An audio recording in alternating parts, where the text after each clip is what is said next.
Anytime you're dealing with concrete, it can be a problem when it comes to running an underground buried downspout system. What we do is we use 3-inch corrugated pipe, and then we core through the cement, and then we tunnel under the cement. It's really easy to get a 3-inch line underneath a cement walkway. This is a really wide walkway, and the guys took a narrow shovel and they tunneled underneath it. Did a beautiful job running that 3-inch line to our inline catch basin. This is our 5-year sediment trap. We got a 2-inch riser that we use to get this to grade. Beautiful install. The men put pea stone underneath the catch basin. There is some fabric below the pea stone. And then we have our pop-up emitter with the turf restrictor plate. We also have pea stone under that so that water can leach into the subsurface soil. And of course, this is the only pop-up that you can get your hand down in. It's the only serviceable pop-up on the market. Those are the 3 main components to any downspout system: a pop-up emitter, an inline catch basin, and a leaf filter.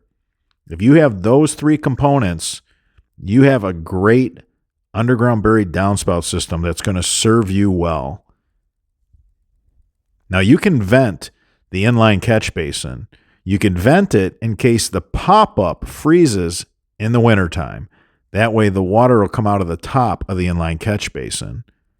We also make a solid cover for those inline catch basins in case you're in landscape or you're up close to the house, possibly in an area where you're going to be putting wood bark down and you don't want it falling inside your inline catch basin. But here you can see it's vented so that if that pop-up freezes, the water would come out there, and at least you can get it off the roof. Now here's another example of going underneath the sidewalk. We're really deep. You have to really pack the dirt good underneath your sidewalk. Use your shovel handle. Pack the dirt really well so that you don't have any big air pockets under the concrete. Now here's an example of the solid cover in the inline catch basin. What's great is it's really easy to take a screwdriver and pop that solid cover out of the center of that turf restrictor plate and clean that catch basin every 5 years for shingle gravel. That's our 5-year sediment trap. It's really nice, low maintenance. Here's our vented clean out leaf filter. Really nice. Going to catch the leaves right there. Then we're going to catch all the shingle gravel in that inline catch basin, our 5-year sediment trap. Then we go downstream to where we Y 2 downspouts together. We end up with another sediment trap.